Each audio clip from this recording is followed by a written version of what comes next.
And on behalf of the ECPS, I'd like to welcome you all here. Today's topic is the Transatlantic Outlook on Populism in the US and Europe in light of the ECPS 2024 report on the European Parliament elections. We're going to explore the impact of populist politics on the 2024 European Parliament and the US presidential elections, which obviously in light of the last couple of days have cast a new importance on the work we do at the ECPS. So without further ado, I'm going to pass over to Irina von Weisse, the president of the ECPS, for some opening remarks. Thank you. Thank you very much, Simon, and good afternoon, everyone. Well done for finding this room here at the European Parliament. My name is Irina von Weisse. I am the chair of the European Centre for Populism Studies. I am also former MEP and former vice chair of the Human Rights Subcommittee here at the European Parliament.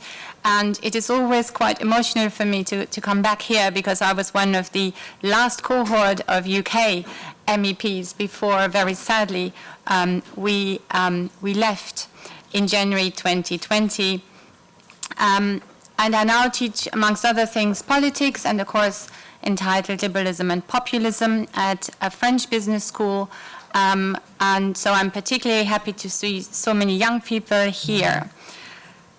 The ECPS, whose work I have been honored to accompany for the past 2 years or so, is an independent, non-partisan, non-profit organization for research and analysis of challenges posed by increasing political populism. This obviously, the work that the ECPS is doing now has become more important than ever. And I should also add to this, the ECPS promotes an open society by adhering to the principles of liberal democracy, including the rule of law, human rights, pluralism, freedom of speech, gender equality, social and environmental justice, transparency and accountability. And it's quite unique. It is quite unique in its global multidisciplinary approach, which brings together experts, academics, and politicians from across the globe. It is not with joy when I say that at no time the work of this institute has been more relevant and more urgent than today. More urgent indeed, arguably, than only 2 days ago. Populism itself, of course, is not new. Ever since democracy was invented some 2,500 years ago, ever since Alexis de Tocqueville came back from America and warned of the tyranny of the majority, the elected have left some of the electorate behind. But the current wave of populist revolts against liberal democracies across Europe and the world seems different, more audible, amplified by echo chambers and social media algorithms. And as we will see from the report, even where populist parties didn't win power, we see centrist parties courting the far right and the normalization of what was considered extreme only a few years ago. Anti-immigration rhetoric, in particular, has seeped into mainstream speech. Ethnic and religious minorities, LGBTQ+ people, and women fighting for reproductive rights find themselves at the receiving end of this backsliding on both sides of the Atlantic. So when I asked my politics students, which are young people like some of you from all over the world, what they think has brought on this development, they tell me that it is us, the boomers, the liberal Democrats, small l, small d, who created those liberal democratic capitalist world that provides very little affordable housing to them, some zero-hour contracts, if any, underfunded public health systems, and unequal access to education. And that we have to look a little bit more at our own world, at the world that we created. And obviously I recognize that this is not the only explanation, and I will leave it to our distinguished speakers later to talk a little bit more about populism and also the different strands and the comparisons that can be drawn. But I think we do have to look at this overarching topic. Is this a backlash? And if so, what have we done wrong? It is now with very great pleasure that I would like to introduce, firstly, the editors of this extremely good report. And I have on my right Gilles Ivaldi and Emilia Zankina, who are the key editors, and of course Simon WATMOUGH, who already spoke to you, who is the style editor. I'm also extremely grateful to Radan here for hosting us today from the European Parliament. And it is a great pleasure to have Nathalie LOISEAU, my former colleague, with whom I remember I spent some very interesting days in Washington, D.C. 5 years ago in the first Trump administration, when we visited the State Parliament on behalf of the Foreign Affairs Committee here at the European Parliament. And Nathalie will give our keynote speech today. But I should not forget also to thank the European Center for Populism Studies, who have made all of this possible. So in particular, Bülent Keleş and Selçuk Gültasli, who are on the board. And last but not least, of course, Dr. Aziz Sarjin, who has been organizing all of this. So a huge thank you to all of you to make this possible. And I now pass back to Simon. Thank you. Thank you, Irina. Yes, and I'd like to also extend my thanks especially to Radan Kanev for hosting us today and introduce him. He's going to present some welcome remarks and a keynote address. Thank you. Thank you very much for being here, and above anything else, thank you for having me.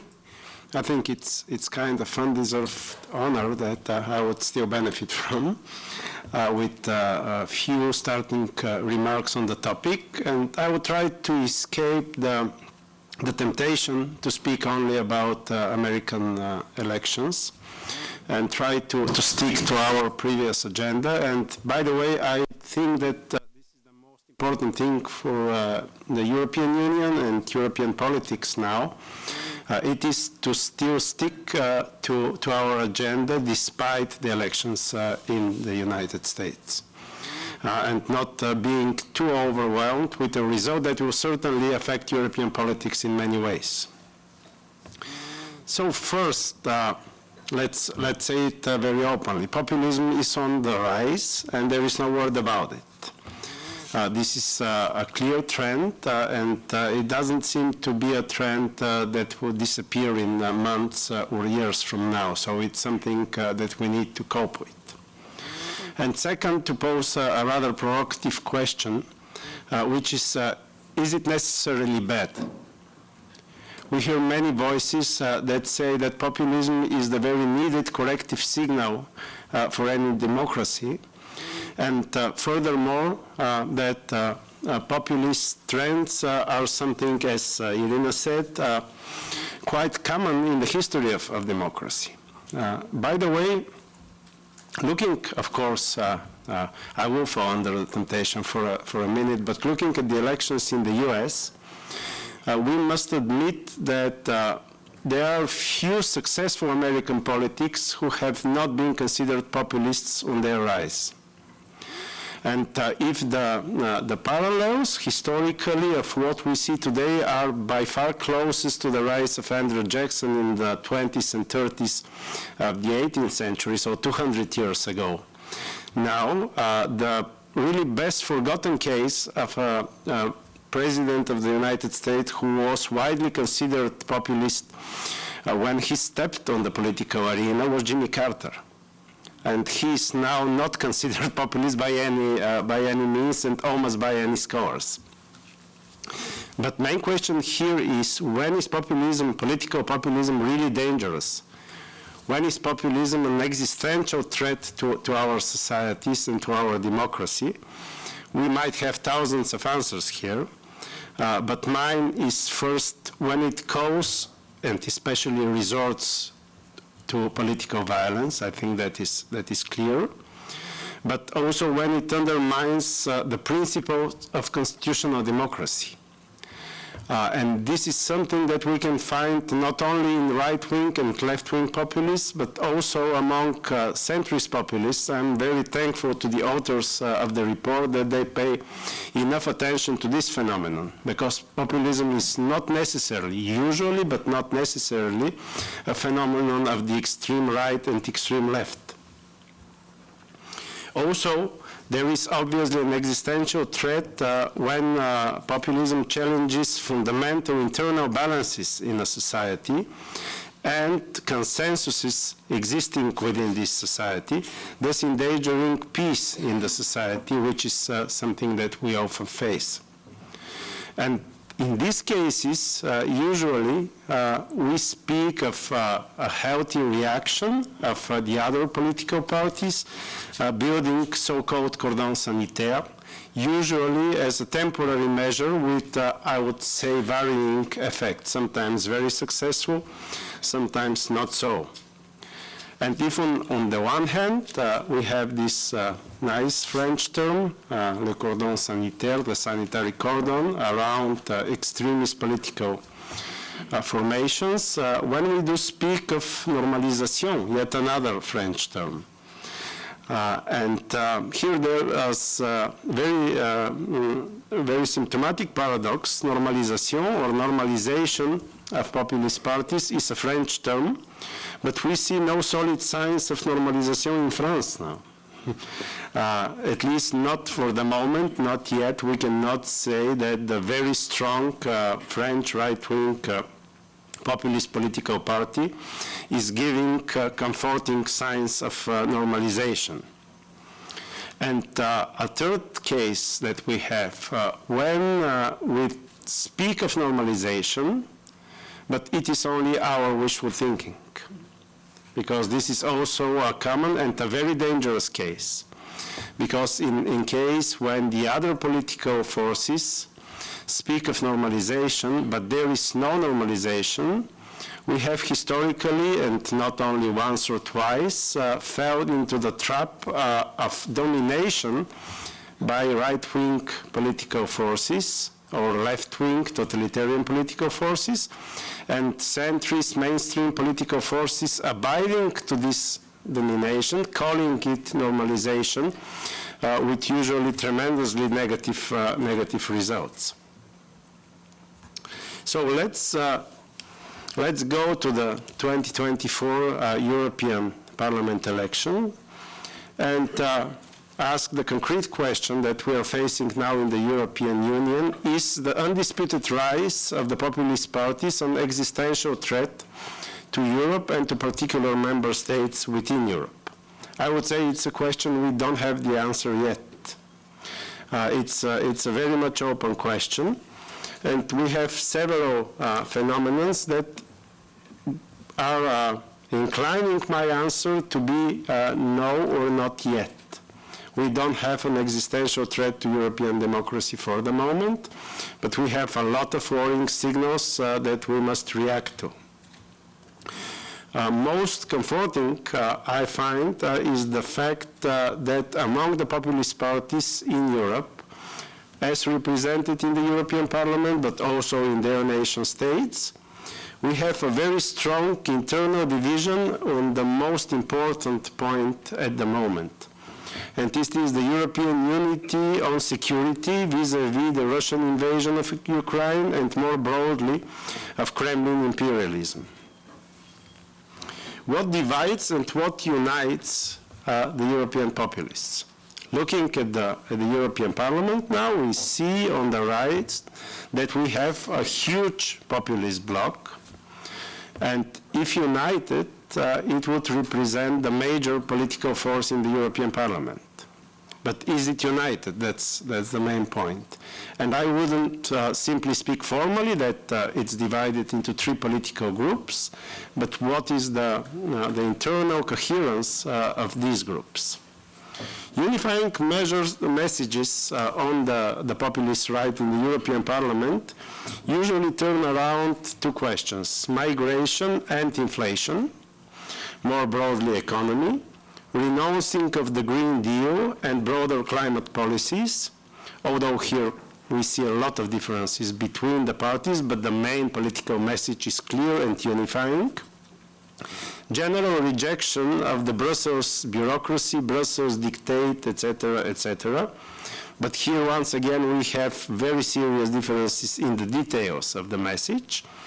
And rejection of European federalism. And here I must point out that European federalism is generally rejected by a number of nation states in Europe and a number of European societies, without difference whether the parties rejecting it are necessarily populist parties or mainstream parties. It's more a question of national doctrines than of political divide. We must reiterate that rejecting the Green Deal, for example, or rejecting more strength to the European institutions in Brussels is no threat to either democracy or peace. And it's not threat even to basic principles of democracy and market economy. So it is a unifying message for the right-wing populists, but it's not a message threatening the very foundations of our societies. What I find positive is that differences on the geopolitical scale are staggering between the populist groups in Europe and even within the groups. When we see the votes in the European Parliament, for example, I will take a very concrete example on the recent referendum and presidential vote in Moldova, right before the first round of the presidential vote and the referendum. You could see that we had the European conservative and reformists united voting with the mainstream center parties in the parliament. The small group of the Europe of sovereign nations, obviously most of them under very direct and clear Kremlin influence, voting all against the European resolution, and most notably the big group of the so-called Patriots for Europe, voting not in 3 but in 4 different ways. A significant part of the group, together with all the Hungarian Fidesz delegates, not voting at all, not using their right to vote. The biggest part around Madame Le Pen's party abstaining, and then a number aligning with the sovereignists for voting no, and another number aligning with the conservatives for voting yes. And finally, I would, because I was speaking of normalization versus domination by the populist parties, maybe we have to discuss some differentiation here. What is the real normalization when it happens, and we see it happening in many places? It is a two-way process of building new consensus in the society, where certain social consensuses have been obviously outdated. And really important thing here is that it is a two-way process. Normally, when we speak of right-wing populism, it's a move of the populist formation for rejecting certain messages they had in the past. For example, the Dutch Party of Freedom rejecting their anti-EU positions, and a move from center or center-right parties moving towards new consensus on some sensitive points. What we see in the Netherlands is very specific. It's a new consensus about a much more rigid migration policy. And we must admit that it is a consensus for a very clear majority of the Dutch population, and it will last. It doesn't depend on whether we like it or we don't, but it seems to be quite a lasting consensus within their society. Quite on the contrary, as we've seen in Nazi Germany or in totalitarian communist states in Eastern Europe, Sometimes a significant number of mainstream centrist parties pretend they are taking part in a normalization process, but there is no two-way move towards a new consensus, but simply abiding to the messages and programs of totalitarian parties, which usually end up with the final swallowing of these movements by the populist movement. What is happening now in the Republican Party of the United States? Is it a new consensus between the old Republican elites and the Trumpist movement, or it's domination and swallowing up of the remnants of the old Republican Party by Trump and the MAGA movement, maybe most dangerously?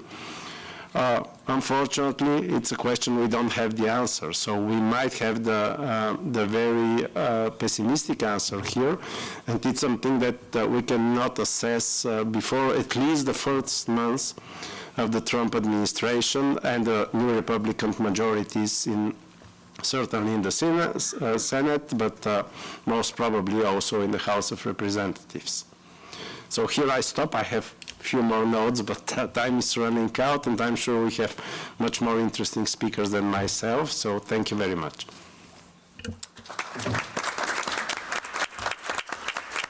Thank you, Radan, for those introductory welcome remarks. And it's very heartening, I have to say, to hear your positive message that a unified right-wing populist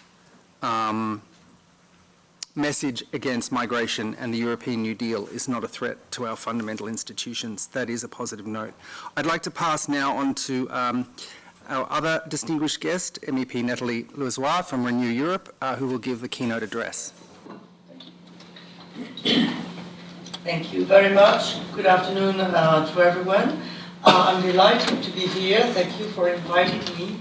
I'm especially pleased to see again my dear friend and former colleague, Irina von WIESE. One day you will come back again as a new, as an MEP. Yes. The official title of my intervention is quite long and solemn.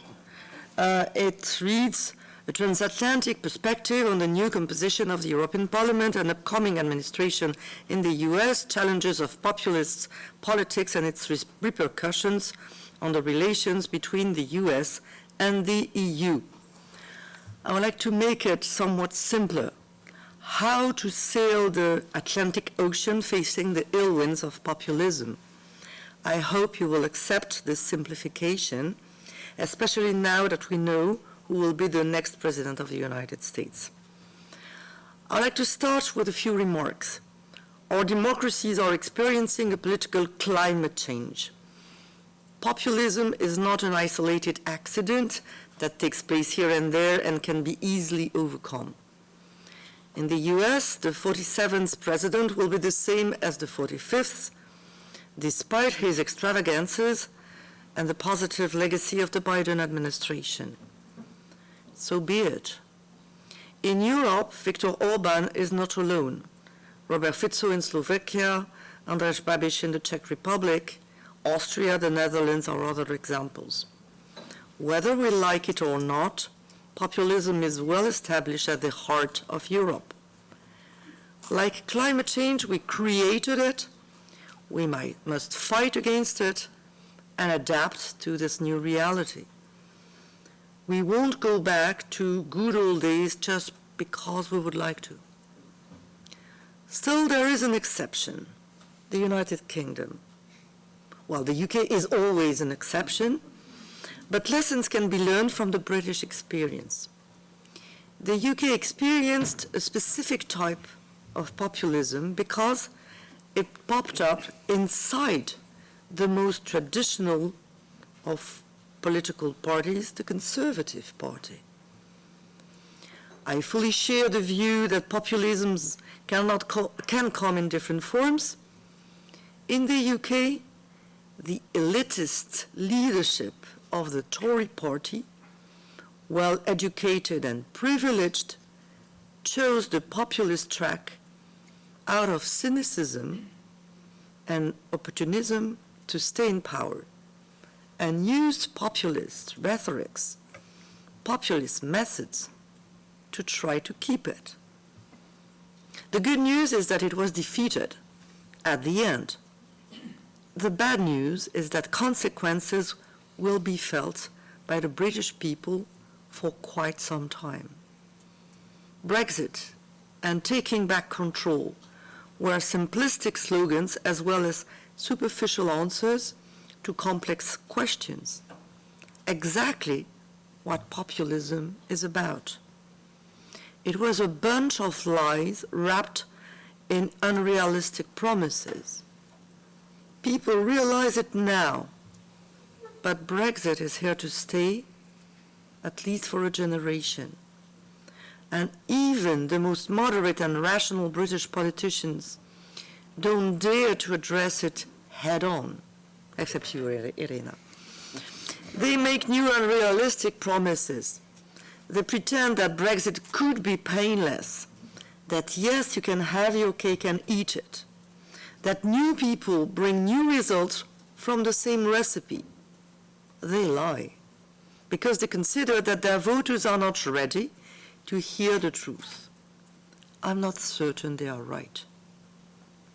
But on the bright side of the British experience, let's never forget that populism can be defeated. It was probably more a defeat of the populists themselves than a victory of the moderates. People were tired of Boris Johnson's extravagances, as they were tired of Trump in 2020. But in the US, Trump is back. Populism never dies. France is another example of how populism can be partially defeated. After European elections where the National Rally performed really well, national snap elections were organized and voters massively decided to vote for candidates opposing the far right. The National Rally didn't win, but there was no clear winner either. There is no minority government in place benefiting from a solid support from public opinion, but facing huge challenges. Let me also mention Moldova, even if it's not yet in the European Union. But there, a brave president organized a referendum, which she narrowly won, facing a hurricane of Russian interference. Then she won the presidential election. Populism can be defeated with resolve. It can also be partially controlled. This is what takes place in the European Union right now. Giorgia Meloni came to power with extreme slogans. She backtracked rapidly on a number of them, out of realism, but also because being at odds with the European Union is not Italy's interests. On migration, she had promised a naval blockade, but never implemented it. She had designed a complex Albanian scheme for asylum seekers, but could not implement it simply because it was illegal. As long as the judicial system remains functional and independent, there are limits to what populists can achieve. As soon as the rule of law is being disregarded, safeguards can only come from the EU level. This is what's happening with Hungary. Article 7 is not operational in our treaties, but we, especially the European Parliament, managed to condition part of the funding for Hungary to the respect for rule of law. This is not much, but this may have an impact.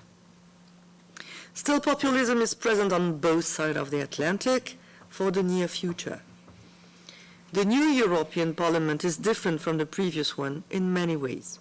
First, we miss the Brits, there's no doubt. But then there is still a pro-European majority, but it's more narrow. There is still a Cordon Sanitaire, as it was mentioned, which applies to far-right groups. It doesn't encompass the far left, and one might wonder why. But there are more and more vocal MEPs with a populist agenda around. They don't have prominent positions, They don't win votes, but they use the parliament as a megaphone, spreading disinformation and conspiracy theories, and in at least one case, threatening colleagues. Among other things, they are the useful idiots of foreign interferences.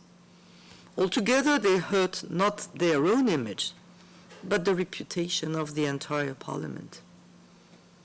As there are more of them than before, they take part in official delegations abroad. Doing so, they gain legitimacy and they blur the image of the institution.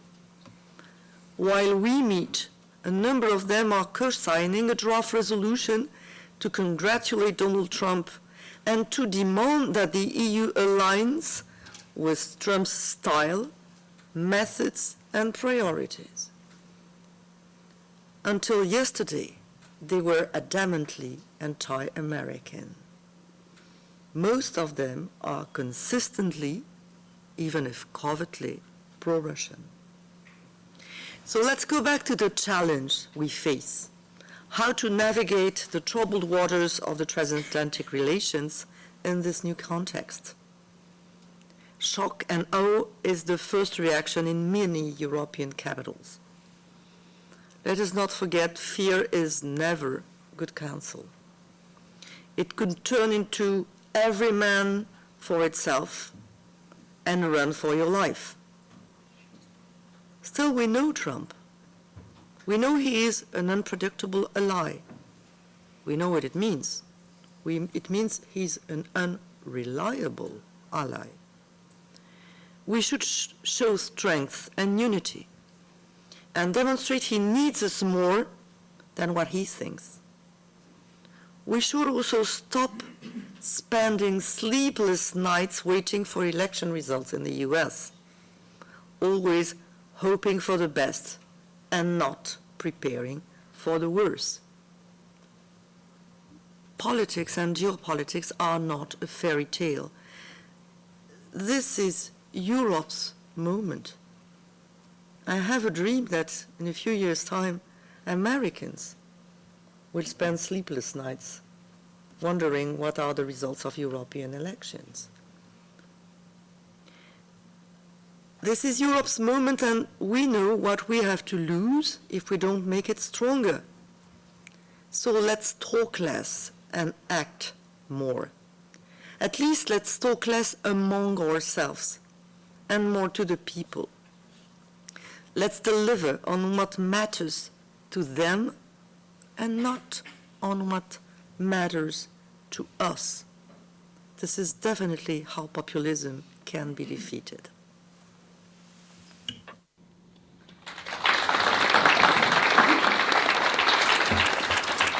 Thank you, Nathalie.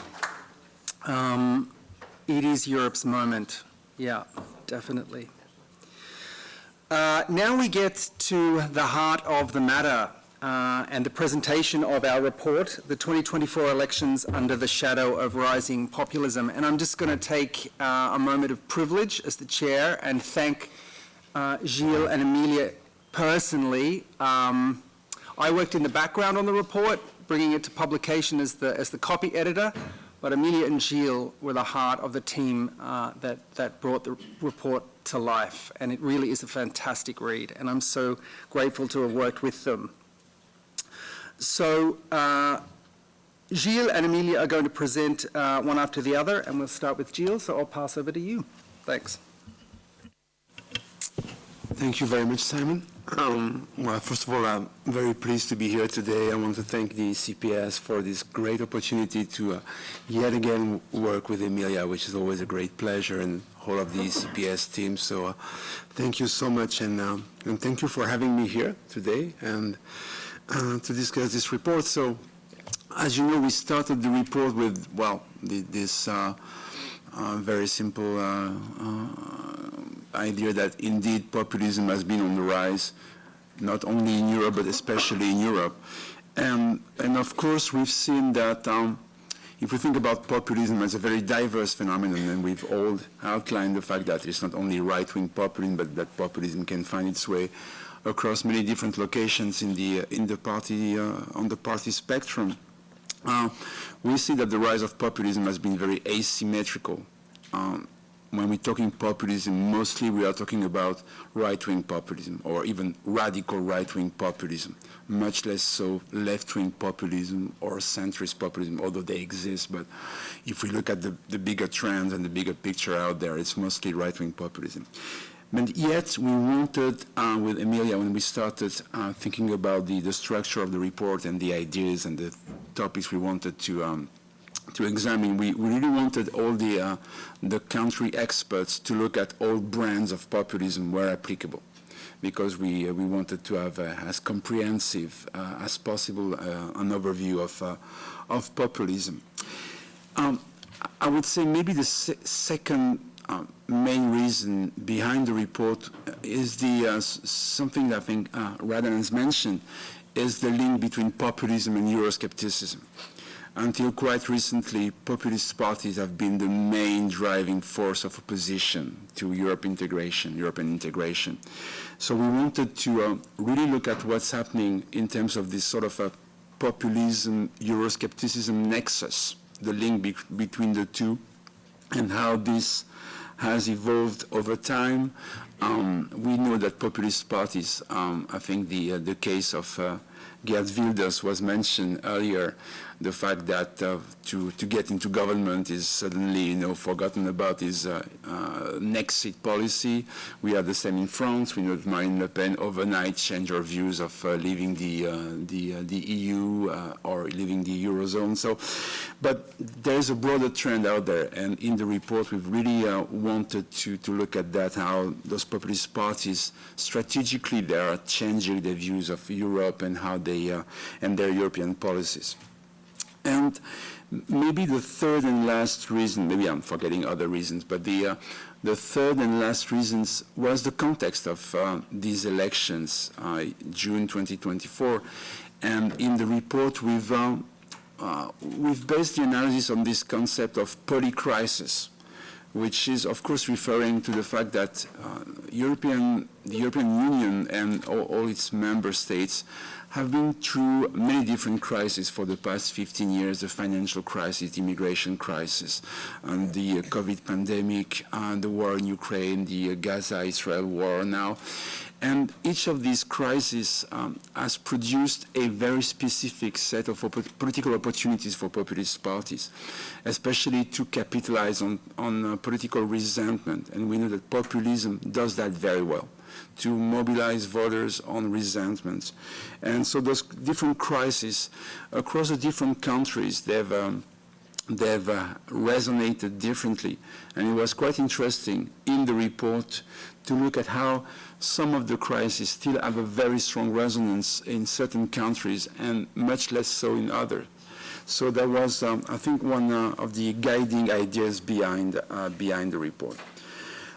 In terms of what we wanted to achieve, we've asked all the authors, and they did quite well in that respect, to look, if possible, both at the supply and demand side of populism. Mostly populism is looked at in terms of political parties. When we talk about populism, we think about those parties. We mentioned some of the French parties, Italian parties, Viktor Orban in Hungary, and so on. But we also really wanted the authors, the country experts, to look at the demand for populism and to provide us with as much information as possible about who those populist voters are, what makes them specific, what makes them vote and turn to populist parties, what sort of issues are the most salient to them. Do they have a very specific sociological profile? Do they have specific political values? To what extent do they reject the European Union or liberal democracy? And so these were some of the questions that we asked from the experts. Some of them could answer because there were data about the election or from the election to answer those questions. Some had more problems because the data were not yet available. But this really was quite an important part of the report to really combine the this idea of looking at both the supply and demand side of populism or populist politics in their countries.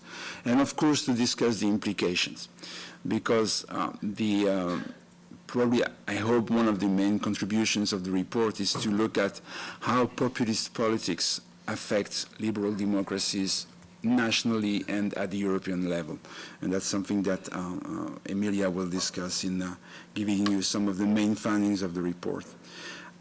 Very briefly, in terms of the of mapping populism, something we did in the introduction of the report, we got to realize that populism is really widespread. When you look at the diversity of populist parties nowadays in Europe, we counted about 90 different political parties of different size, different profiles, different histories, but still there are quite a number of parties.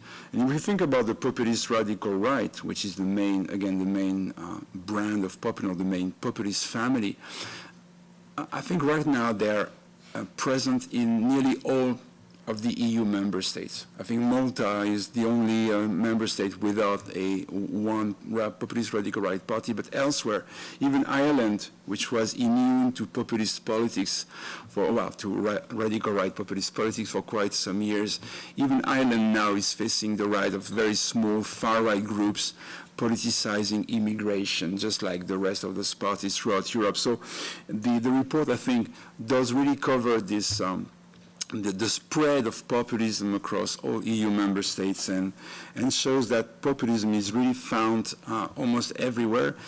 And I think it's interesting because most of the literature on populism usually deals with one specific type of populism. I mean, there's a lot out there about right-wing populism, sometimes a little bit about left-wing populism, very little on centrist populism. So I think the report, another important contribution of the report, or at least one of our goals when we started writing the report, was really to bring a more comprehensive analysis of populism in its diversity. And then finally, for this introduction, we really wanted to maybe get all the country experts to reflect on the drivers of populism. And that's very important because being a very diverse phenomenon, we know that different types of populist parties thrive on different types of political issues. And clearly we've mentioned the new triptych of the populist radical right, immigration, economic anxiety or inflation, and the Green Deal. These have become really the main issues behind the rise of right-wing populists. But it's interesting to look at what drives left-wing populist voters as well, or even centrist populist voters. So in the end, we wanted to look at those structural factors of populism, and I very much agree with Radan's comments that populism is not a short-term phenomenon. It's here to stay, and it's here to stay not because we have populist leaders and parties such as Donald Trump who are extremely skillful in convincing voters to vote for them, but because the main drivers of populism are structural. And that's why populism is here to stay. So we really wanted the report to address those structural factors or drivers of populism, and at the same time, the fact that we were looking at those European elections, simultaneous elections across 27 member states, that gave us also a chance to look at more short-term political factors. How did those elections take place in the national political cycle? What was the size of the anti-incumbent vote across different countries? And you know that in the literature, those European elections, they're very often described as second-order elections. So I think this report was also a nice opportunity to reflect on the salience and the applicability of the second-order model, political discontent, anti-incumbency voting, and that sort of questions. So I think it was a great opportunity for us to cover both the structural and more short-term factors of the populist rise and success in Europe. Thank you.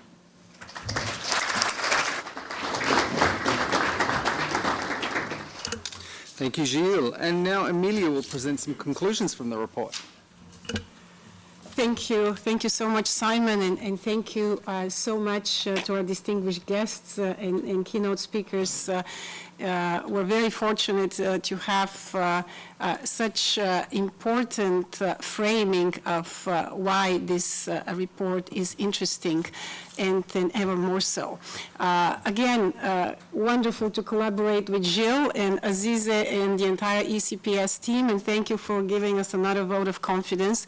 I would also like to thank all of the incredible authors that we have for each of the chapters. You can see the names. It's a long list of top experts on this topic from each country. And this is what makes this report so unique, and this is one reason why I love so much working with Gilles and with the ECPS on this. It is so current. I mean, it is fresh from the printing press, so to speak. Usually in academic publishing, sometimes, you know, you write an article and there's a year or even more before it comes out and people can read it. But with this report, really you're seeing immediate commentary by the top academics in the field on each individual country. So it is a great reference. It is a great teaching tool. It's a great way to check on either specific country or an overall summary of trends. And for those of you who do not have the time to read all 400 pages or so of the report, I do encourage you to look at the conclusions, which very nicely summarize what I will try to go over right now, and which again are a wonderful reference point. The populist reality is very, very dynamic, and as Gilles stated, this is one aspect that we have focused on, is to really look at the various ways in which populism manifests itself, whether it manifests itself as a thin ideology or manifests itself as a form of political discourse or as a strategy to gain power, as was already said by both Irina, Radan, and Nathalie. Populism is here to stay. It is a lasting trend. It is not a new trend, but it is a very much dynamic and changing phenomenon. What populists were talking about a century ago, if we look at agrarian forms of populism, and what populists are talking about today, has changed dramatically. Also, how populists manage to migrate from one issue to another and to bring to the fore always polarizing discourses that then allow them to gain electoral gain. This also has changed. The COVID pandemic also made a big change, not only in responses by the population of all these member state countries and the reaction to what governments were doing, but also by the way people consume information, the way people participate in politics. So these digital bubbles have become ever stronger, which in many cases have been exploited much more successfully by populists than by mainstream parties. And this is one point I would like to make, that if we think about countering populism, we require resolve, but we also need to be very savvy in our communication style and the way we articulate our message, so that it could not be overshadowed by disinformation and populist messages. Looking at some of the numbers, and we purposefully didn't want to bore you with academic graphs and statistics. You can see them in the report. So you're forced to look at us instead. We do see that the growth is palpable indeed in terms of numbers. So if we had 22 countries and 40 populist parties presented in the previous parliament, now we have over 60 populist parties in 26 countries represented in this current parliament, and we have a total of 263 MPs from populist parties from the left, the right, and the center. The right, of course, constituting the largest portion for a total of 36%. So when we talk about the pro-European majority still being there, but being diminished, we see it in the numbers. 36%, it is quite a chunk of the European Parliament. Now the growth is primarily in the radical right, and as Jill mentioned, there's a radical right party in every country. But one interesting thing about populists, as was already mentioned, they're divided. And they're ever more so divided to the right. So we see that when a new populist party emerges in a country, this formula is then being easily replicated by other newcomers who want to exploit that same political space and that same type of formula that leads to immediate almost results. So we do see also increased fragmentation. There's more populist parties, but not necessarily each of them individually gaining more of the vote. And we do see this in some of the elections. Certainly, Fidesz convincingly won the elections in Hungary, as it has done for many, many years now. But it has never encountered such a big challenge and such opposition before. And its MPs have, in fact, decreased. Similarly, PiS was, in Poland, was defeated at the national elections, and although it staged a comeback, this comeback was not enough. Everybody expected the AfD in Germany to probably completely win, just like in Austria, in France, or in Italy, but it did not. It did increase its representation, but it came in second. So there is a growth, but there's also fragmentation. We do see some more modest growth to the left, and this is something very interesting. Again, maybe 5-6 years ago, if we talk about left populists, you would hear Podemos and Syriza. And pretty much the list would end there. Today we have populists in Belgium, in Denmark, in France, in Germany, in Greece, in Italy, in Slovakia, Slovenia, Spain, and so forth. So more than just the traditional key players. In Greece, this is a particularly interesting example because of the success of Syriza and the fact that Syriza managed to have a government, established itself as a durable factor in Greek politics. You immediately start seeing copycats. And this is also something that probably the biggest threat to populists are other populists. So we do have a section in the report talking about populist competition among populists because, again, when you're the first kid on the block selling Coca-Cola, you have great results, but soon enough there's 10 more vendors doing the same. And within the market, so to speak, of populism, we see the same situation. Center populism is very interesting, and here I was really happy to hear what Radan noted, that although maybe we think that, okay, center populists are not as dangerous to democracy because they're not on the extreme, and usually they're not as proactively Eurosceptic, they could be undermining democracy and democratic principles just as well.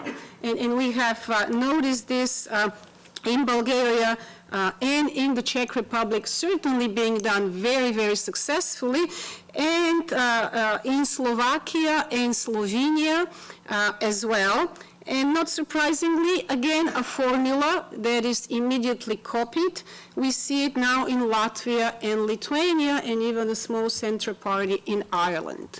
So again, populism has no borders, and this is where we see that the populist wave is really transnational. We saw it with the first win of Donald Trump following Brexit.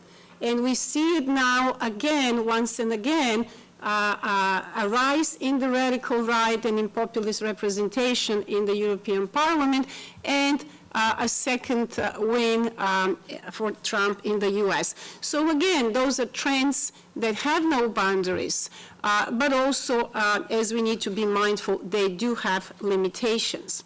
And we also break down this growth in terms of East versus West, and there are some differences. Indeed, center populists are much more represented in Eastern Europe than they are in Western Europe, and radical right populism has stronger roots in Western Europe than in Eastern Europe, as well as left-wing populism. So if you look at the numbers, for example, we have 13 left-wing populist parties to the west, but only 2 in the east, whereas we have 21 radical right in the west, but only 12 in the east. So those, again, are interesting statistics when we try to map this figure.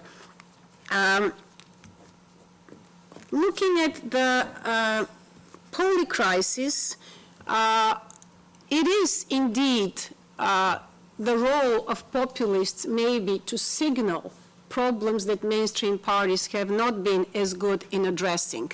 And this has been argued in the literature has a positive effect on democracy.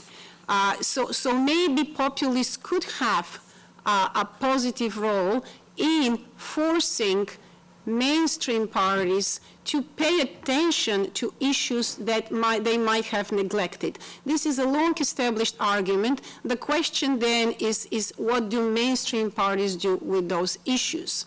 And also the chameleonic nature of populist parties, which allows them to move from one issue to another the moment that we see an issue sort of losing its salience or maybe being on its way of being partially at least addressed.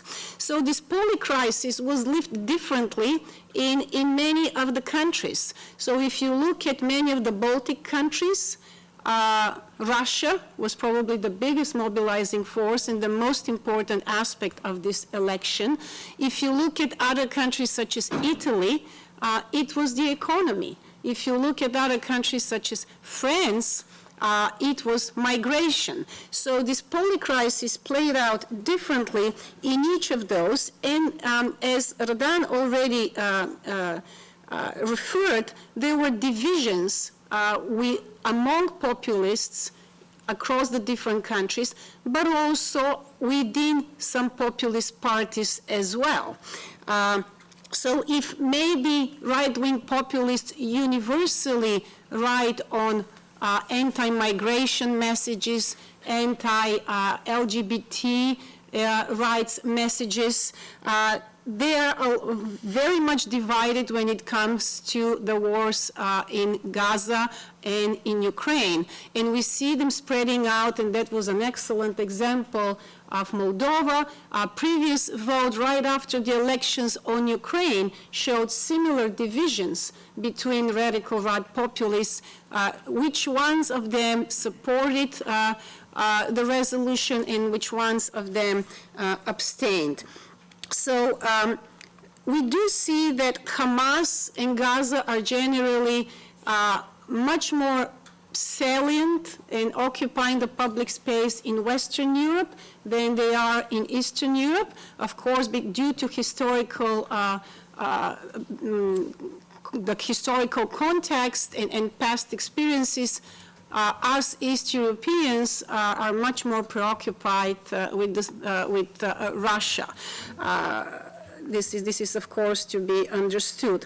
Also, we do see that pro-Russian parties, going back to this moderation and normalization, that this modern pro-Russian parties are now seen almost exclusively in the East and less so in the West.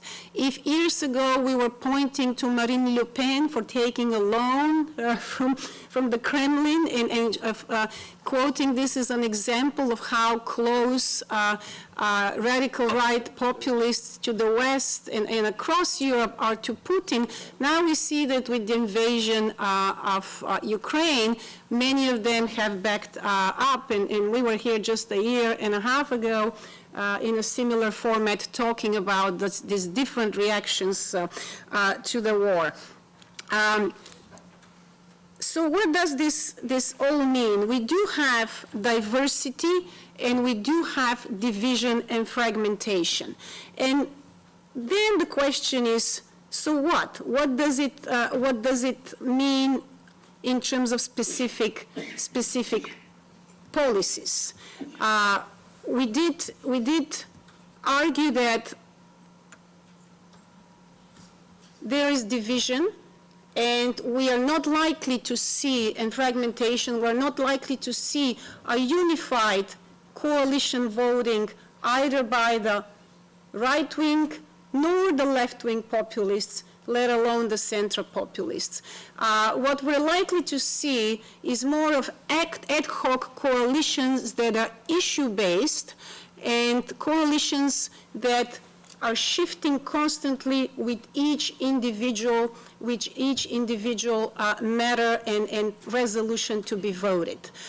Yet the numbers cannot be neglected, because we did see how Viktor Orban was single-handedly able to redraw the map of the European Parliament in terms of European groups. So we did see the collapse, right, of pre-existing groups to the right, and we did see two new groups emerge. And this was initiated by one person who managed to convincingly visit every single country and talk to every single leader to convince them to join his coalition.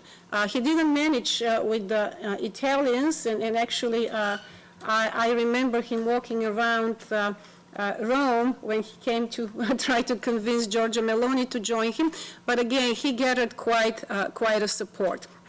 So we're likely to see obstructionism, certainly by right-wing populists, on the Green Deal, and every step of it, every attempt to implement various resolutions and aspects of this Green Deal. Fortunately, we do have it now as a reality, but making it work is a different story. And we are likely to see a lot of coalitions of those radical right populists with different stakeholders, whether we're talking about farmers and you know, pig producers from France that I know experienced firsthand, whether we're talking about industrial emissions, whether we're talking about electric grids, whether we're talking about energy imports, we are likely to see that they will be able to play into the decisions of mainstream parties and the coalition in the European Parliament. Here, there's the flip coin of this normalization. Normalization can refer to the fact that populists are moving towards the center and becoming less radical. Certainly, there's less calls for exits. And there's a decreased tone of Euroscepticism, as Gilles already discussed. We do see less of complete rejection of the European Union, and let's not forget, this is in the aftermath of the pandemic with a lot of recovery funds that are still waiting to be distributed. So financial incentives do work.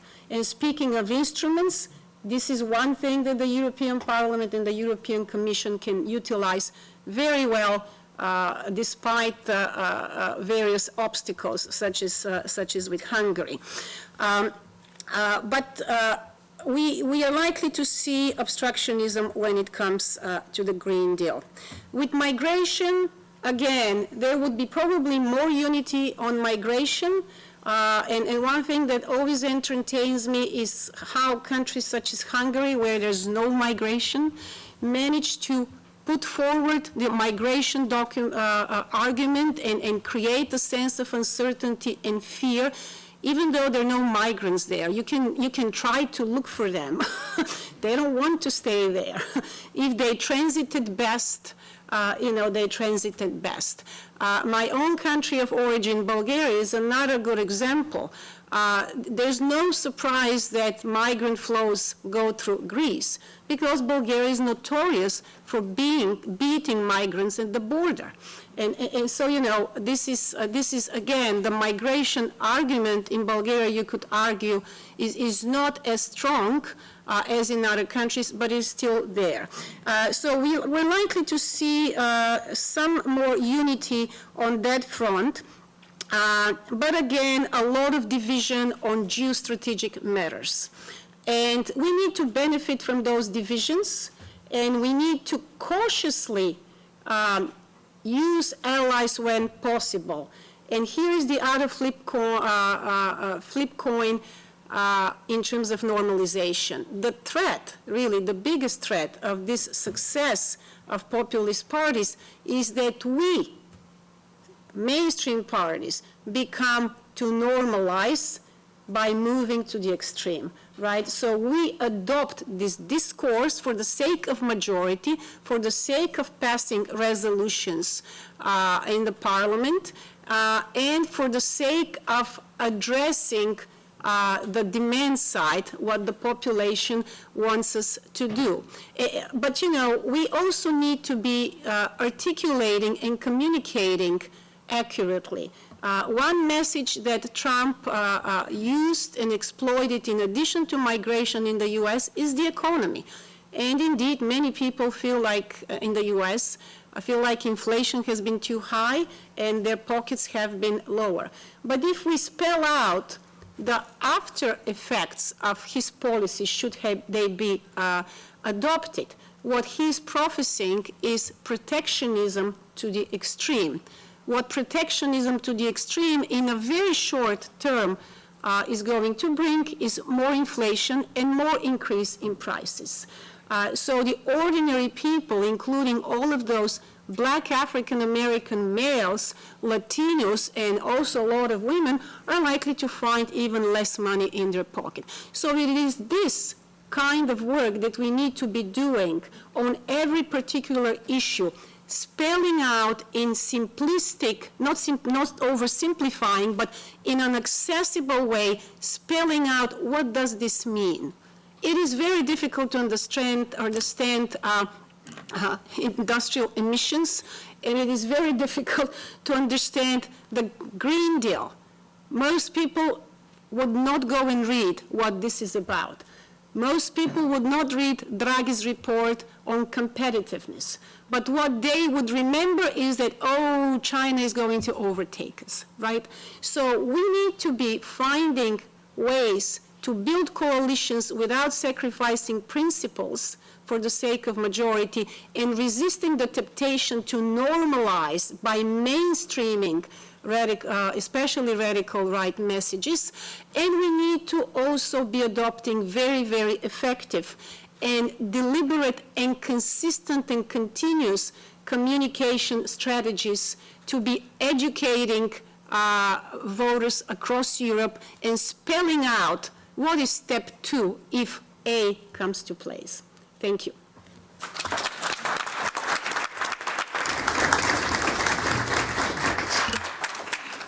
Thank you, Emilia. Thank you, Gilles, for presenting the report. So I'm delighted to say we have some time now for questions from the audience. A little bit of housekeeping before we begin the questions. Nathalie and Radan have kindly agreed to stay with us for Q&A, so I encourage you to ask them questions as well at this topical time, as well as the editors of the report. So the way we'll approach this, we'll have raised hand questions. If you can turn on your microphone, introduce yourself and who your question is directed to. And we'll start with this gentleman here. This one, yes. Sorry. Hi. My name is Radan I teach at the University of Antwerp. I thank you so much for this panel. This was really a fascinating topic. What captured my attention in the discussion is what the gentleman Jill pointed out about the demand for populism. Why does it resonate? One way to think about that is to think about how certain elements of the discourse of populism, usually the far right, becomes so common sense in the culture, in the dominant culture, in the public culture. Think, for example, one particular example that I think come across with all these different varieties of populism is the question, the fear of the migrant other, whether it's the US, the Brexit, as Nathalie pointed out, France, Netherlands, Germany, they all have in common this fear of the migrant other. And that element in the discourse of the far right, of populism, somehow become part of the common sense in the public culture. And what the far right or the populist would come to do, if it's viewed the immigration as a problem, it becomes a common sense. The far right would come and say, we are taking the most severe measure against it. So in a sense, one way to think about that, one way to challenge the discourse of the far right populism would be from that point, from that common trope in the public culture that Anne Stoller, for example, spoke in 2016, how the discourse of the far right, Marie Pauline, becomes so common sense in France.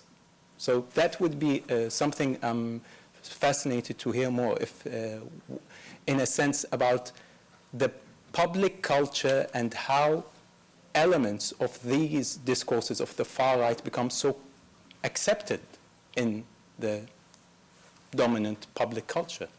Okay, thank you. Thank you. I think we'll collect questions. So we have a question on the migrant other, and this young man here.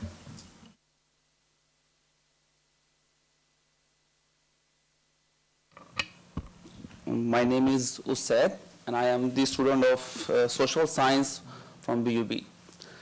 As Ms. Nathalie said, populism can be defeated, but can be back and restored, like the 2020 the Trump defeat and in this election. So my question is, how might populist politics impact the stability and the unity of EU, like the two populist leaders in the Hungary and in Italy, like Giorgia Meloni and Viktor Orban? And the second question is, what strategies does the EU can be employed to mitigate this effect? Thank you. Thank you. Okay, so we have a question on the migrant other and question on strategies. I'll put these questions to the panel. Feel free.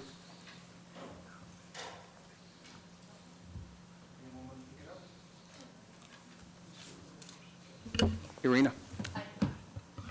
I know I'm not the person you ask, and obviously can take no credit for the report. But just on the migrant other, one thing that is not, again, is not my wisdom, but comes from a book by Matthew Godwin you may be familiar with, is the theory that there are these 4 Ds of populism: distrust, the fear of destruction, which is what you're alluding to, and deprivation and de-alignment. So the fear of this destruction, that the world around you, like you know it, is crumbling, and the fear of the other, the unknown, that you perceive as a threat. That, I think that is, firstly, it is completely understandable, right? It's a human, emotional, psychological, basic fear. And it should never be as such vilified. Where it comes to, I think, the supply side is that we see populist parties who are using this as a breeding ground, right? So they do know that this fear is somewhat normal, but then they instill in this a degree of racism or Islamophobia or whatever have you that suits them.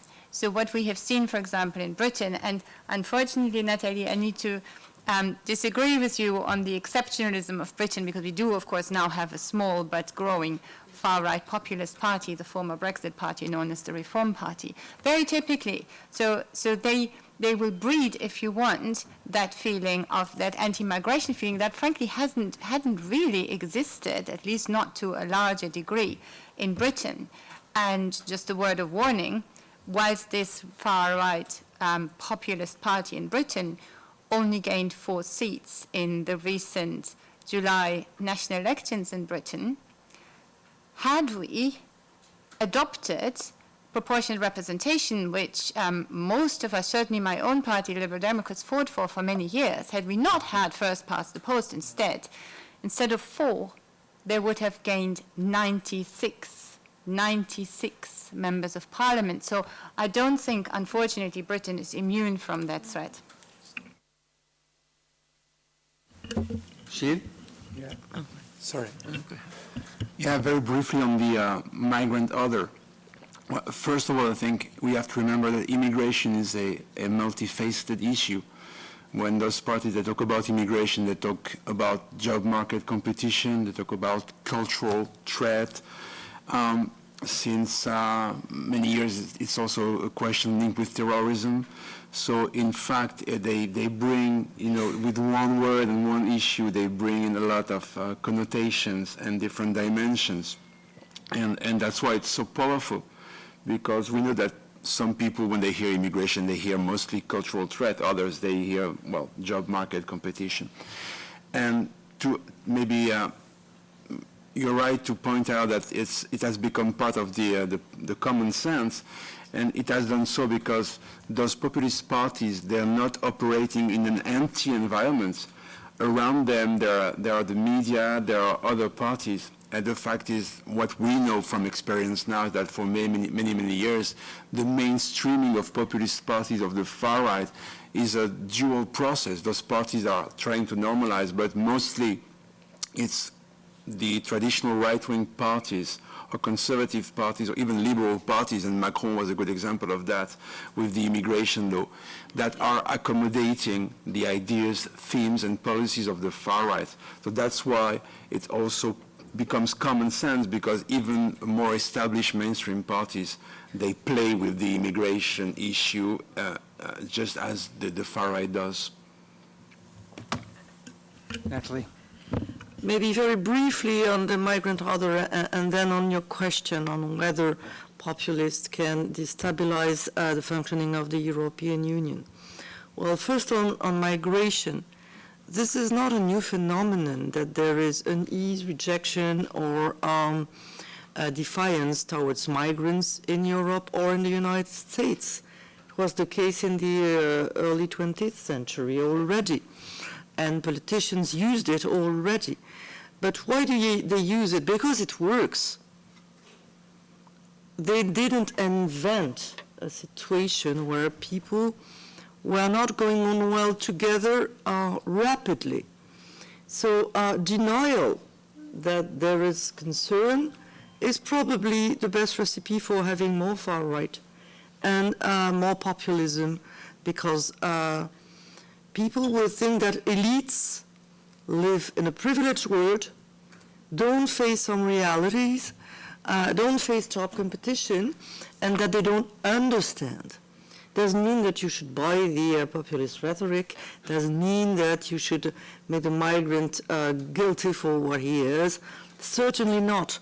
But what I see in my own country is that the left wing has been in denial for ages and now is in a very weak position because of that.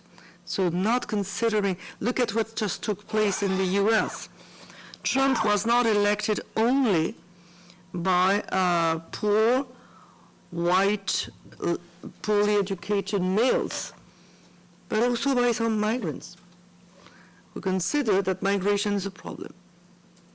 They benefited from it, and now they want it to stop. You can have moral discussions about it, but if you criticize voters on moral grounds, There's one thing for sure, you're going to lose them. On the functioning of the European Union with populists inside, they want to make it dysfunctional. And I would strongly disagree with the notion that they are less Eurosceptic than they were before. They are just smarter in the way they act. They see the polls, they know that after all, voters are not as Eurosceptic as they thought they were, so they hide behind new formulas. They say that they want to change the EU from inside. They talk about a Europe of nations. But this week we are proceeding with the hearings of the new commissioners. Let me tell you, the far right and the far left vote against each and every single commissioner designate. They don't say it in the room. When it's public and web stream, they ask, I would say, rational questions. Then we enter into in-camera meetings and we say who is in favor, who is against, and all of a sudden they are against. And every policy they are pushing forward, they want to make the EU dysfunctional. On defense, which is my specialty, they don't want any sort of European defense. They say that we will defend ourselves better if it remains national. At a moment where you have Russia, China, as competitors or rivals or adversaries. This is meaningless, and that's the same with their relations with Russia. Once again, of course, the atrocities committed by Russia and Ukraine make them uncomfortable. There is no doubt about it. But just name one single parliamentarian from the far right who has been to Ukraine since 2022. There's not one. Look at the way they vote when we want to provide support for Ukraine. Before they were voting against, now they abstain or they don't participate in the vote, but they never vote in favor. So they can shake hands with Zelensky when he comes. It's good for Instagram, but it's not the content of what they really think and what they really do. Just a short example. The group of the Patriots has a policy advisor on security and defense. She has two nationalities. She's French and Russian. It tells it all.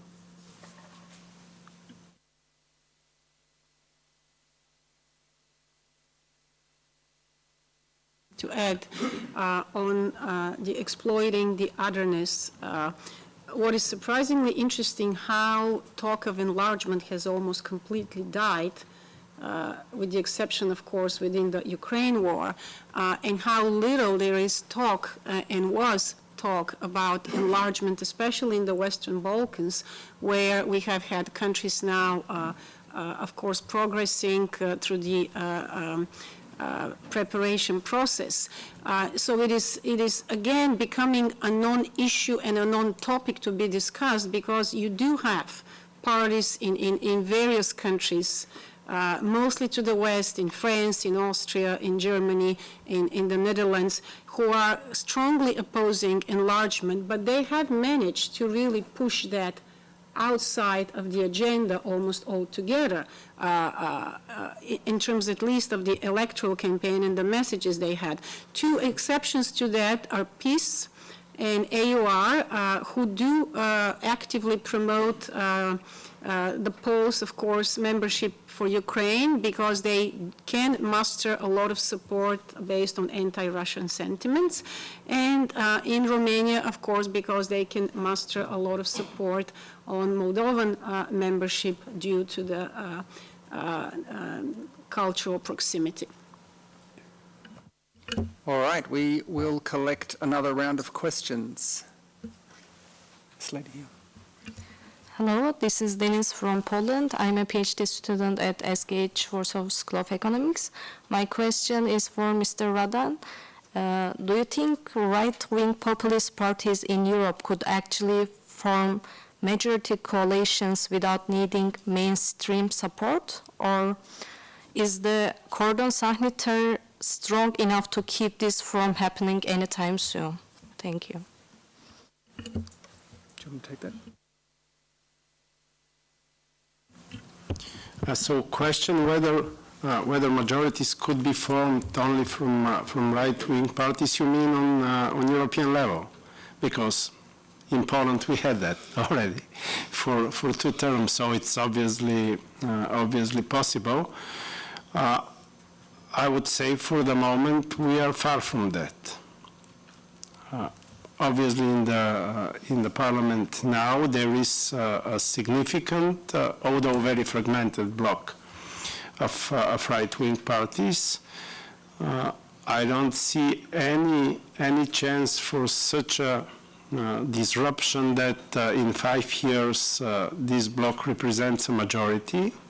However, even if this happens, I think the internal fragmentation between these parties will not allow for it, especially because of the huge differences on foreign policy. As Nathalie said, we have some parties pretending to be pro-European, pretending to not be pro-Russian. We have parties that are very genuinely anti-Russian, as PiS, for example, in Poland. And we have also parties that I wouldn't call useful idiots, because it implies their behavior is not deliberate, but Russian assets. It's a different thing.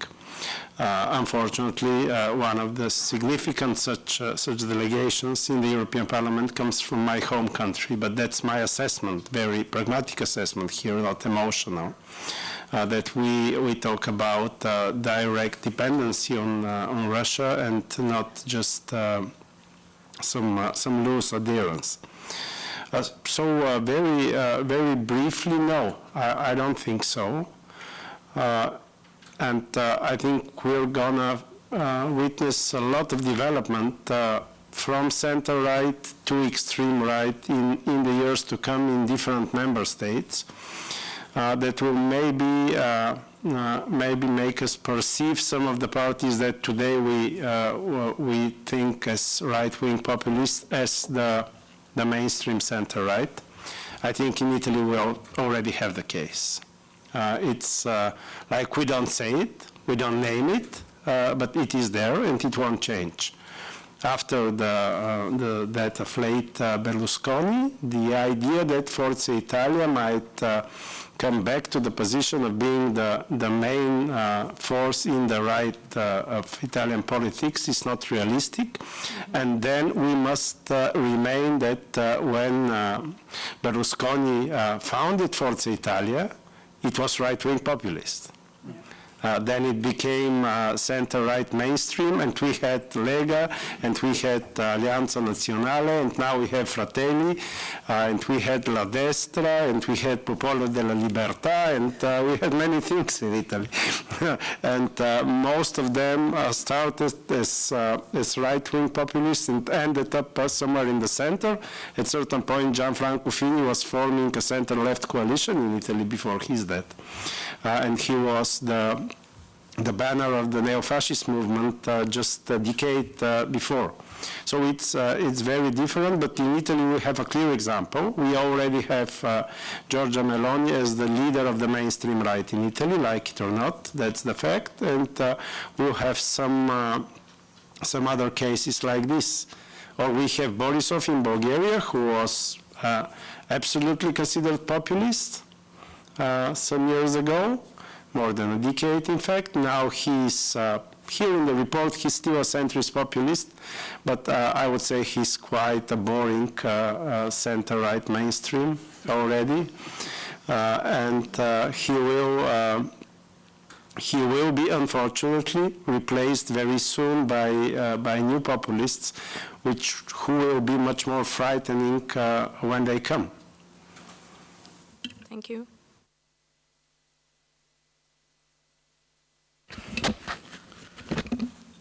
Thank you very much, Simon, and thank you very much for all panelists for these intriguing presentations and talks. And also I want to thank you, all the editors, for the great report. Actually, my impression is that, this is a general impression and a general observation, that there is a divergence between academics and politicians. And I see that the politicians is more optimistic and more hopeful about the resilience of the democracy and the liberal democratic institutions. I really wonder about the main drivers or main factors behind this optimism and this pessimism of academicians and the optimism of politicians. I wonder whether it is political necessities oblige them to be a part of normalization of or mainstreaming of populist radical right parties.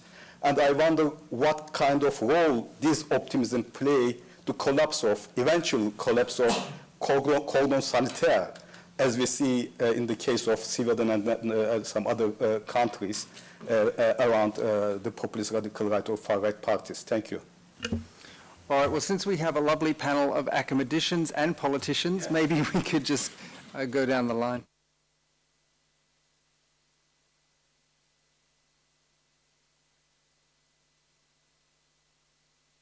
Since I have both hats, although I'm more of a former politician and a current academic, but not quite, not as distinguished as others here, allow me to say that I am actually not, I don't share that optimism, I'm afraid. I do think this is a backlash against a period of, if you want, sort of end of history optimism, and a backlash against a failure not only in policy, but a failure in communication by the mainstream parties, including my own. And I think if we do not do something to countersteer that, and in particular to reestablish that trust that has been destroyed between the people, the electorate, and the elected, I really do think populism is here to stay. And as I said in my introductory remarks, it's not that it's something new. Demagoguery, etc., has always existed. There has always been, a disgruntled group of people who were susceptible to populism. But what I do see as the real threat is the means that populists now have at their avail to reach the masses and reach them so much more effectively than many of the mainstream parties can and are willing to do. So the question that I ask my students is, well, how populist can you afford to become in order to beat the populists? And that is a slippery slope in and of itself, because we don't want to necessarily start distorting the truth and looking at oversimplification, which in many ways is a lie. We have these red lines, but we can see that we're losing a communications battle, and hence my pessimism. I do think that populists very often destroy themselves in the way that, Trump, I think, will destroy the US economy if he continues to, with his policies. But they, as you rightly said, they do come back. They do come back like little sort of jacks out of the box. Whenever you stamp on them, they somehow come back up, and we need to be aware of that.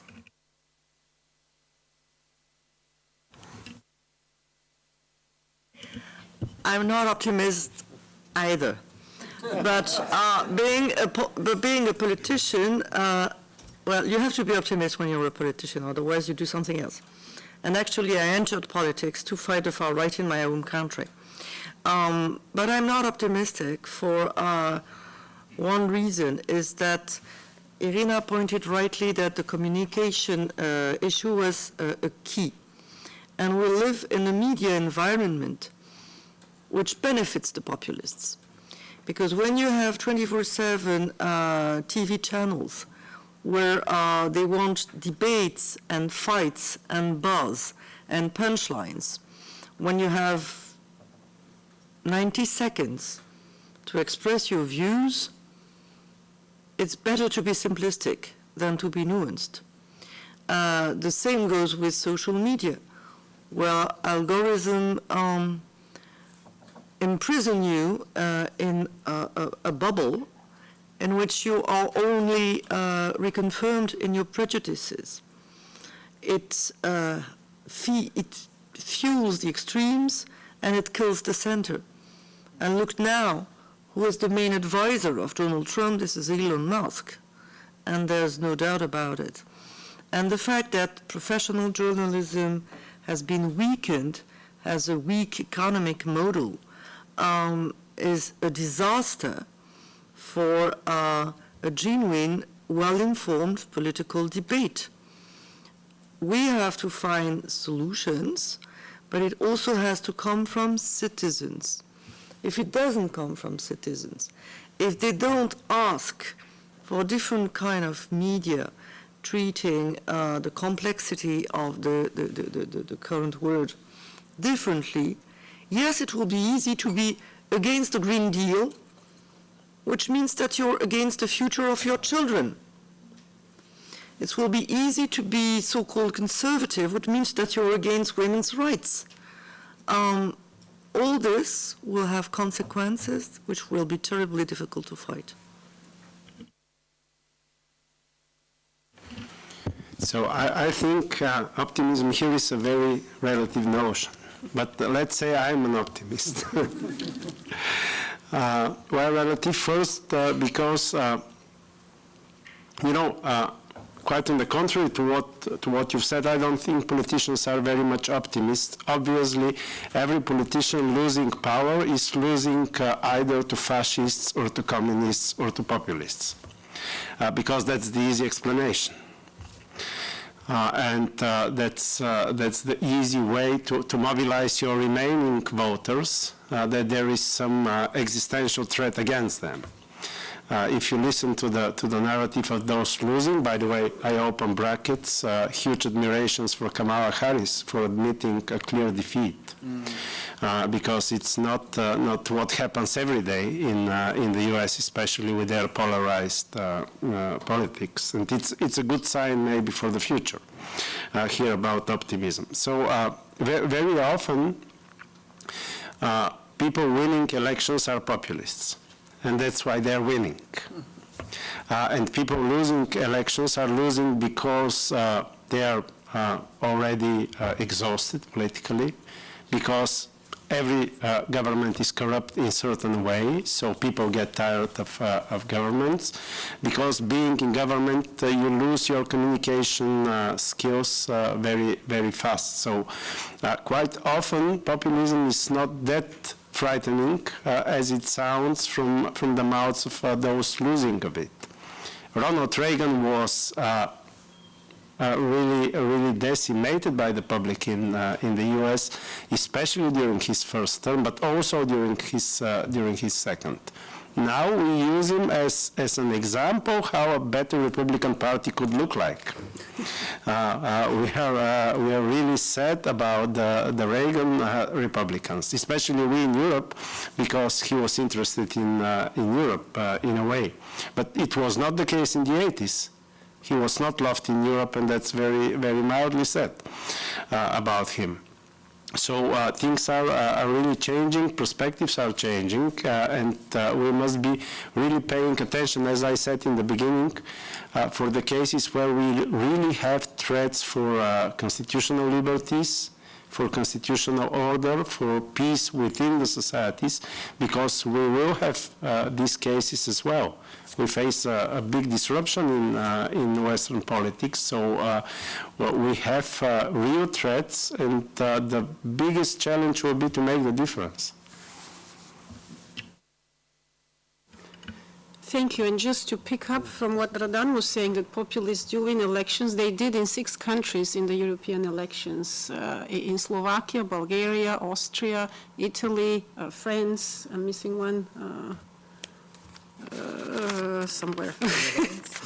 No, not in the Netherlands, not in the Netherlands. In any case, in six countries. As to optimism and pessimism, I think the role of us academics is to be two-handed, right? On the one hand and on the other hand. So let me try to say on the one hand and on the other hand. There are some things to be optimistic about. We can react. We still have time to act, not only on climate change, but also on containing, if not complete, Cordon Sanitaire of populists. And Hungary is actually an example. Orban has been having majority for a long time, yet it did take him 10 years to dismantle democracy in Hungary, which was among the champions of democratic transition when I was studying democratization in the 90s. So what we have now is a red light that we must act quick and we must act together, but there's still time. The institutions are still in place. Courts are still blocking transferring migrants to Albania.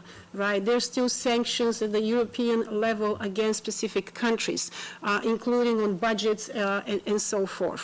At the same time, we do have negative trends, and here I would like to refer a thesis I was reading, a PhD thesis I was reviewing on populism in Georgia, and the candidate argued that once there was a change in the law in 2012, opening the political system to more competition, we inevitably ended up with a more fragmented system and more populists at the political scene. So that takes us back to the question of, is populism an inherent part of democracy? Is it that because we're democratic, we have populist parties simply because they're free to compete and we want to give people the opportunity to forward different arguments? But then on the flip side of that is, what are the effects of this opening in the Georgian case, for example? So if populism is inevitably what democracy brings, and fragmentation is inevitably what follows as more and more parties try to mimic the same formula, what does this mean in terms of party systems?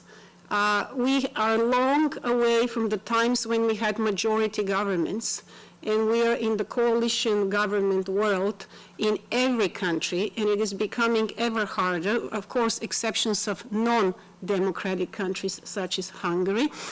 It is becoming ever harder to gain any type of majority. And we see a mushrooming of new parties across Eastern and Western Europe that further fragment and polarize the discourse and push forward ever more celebrities and charismatic figures. And here I, again, am biased in quoting Bulgaria as an extreme example. Now, it is an extreme example, but what we see in Bulgaria is noticeable everywhere. 7 elections in 3 years. No stable government, 2 short-lived governments, policy initiatives completely at a stall in this context, with a string of caretaker governments assigned by the president, who now has almost full executive power. But most importantly, what is happening at the bottom? Beyond that, the party system, fragmenting into ever more parties. The new parliament that we just voted, 10 days ago, will have 8, right? And again, 8 parties is not impossible. We have situations in Denmark, in the Netherlands, where you have so many parties and still a government, but where the political culture is different, such as in many East European countries, reaching a consensus is harder. And to finish that example, speaking of new parties, 3 elections in 2001, each of them won by 3 different parties. 2 of those elections won by a party that did not exist 2 months before the election. Thank you very much. I'm mindful of the time. Unfortunately, we need to bring the event to a close, but not the discussion. The discussion goes on. I want to thank our distinguished panelists today. Please join me in thanking them.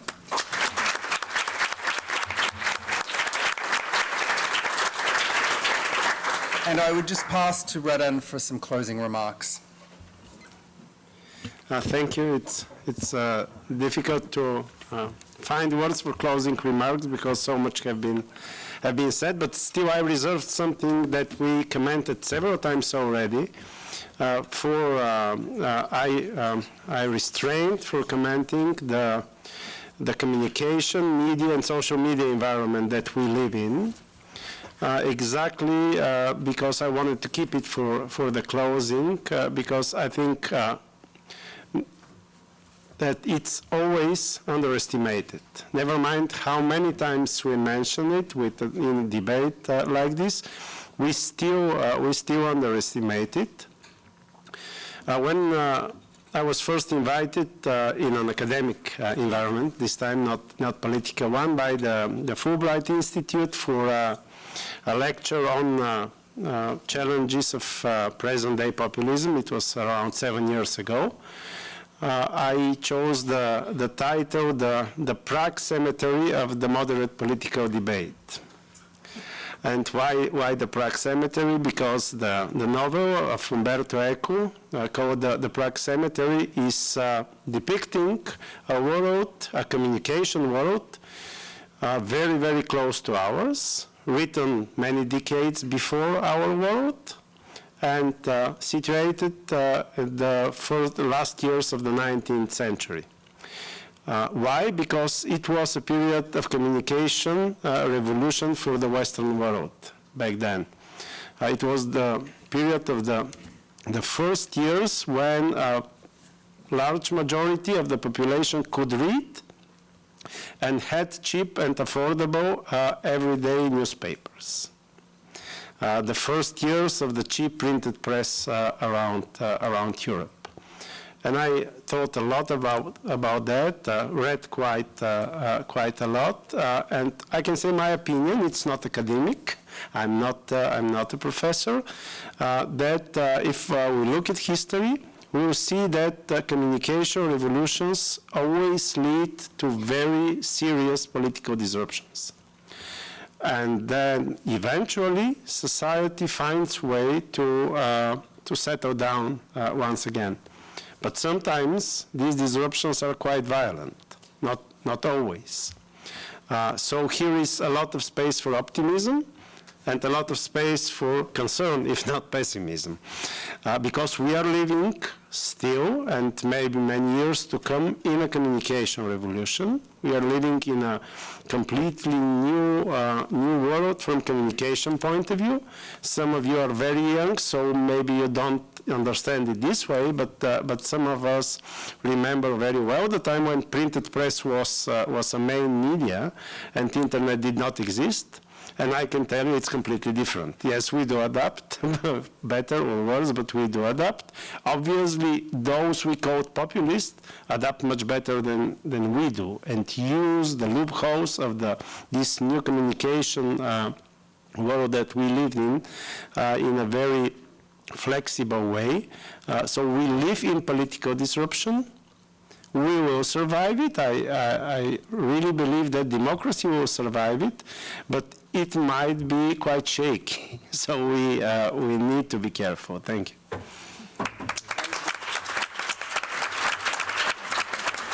Thank you, everybody, for attending.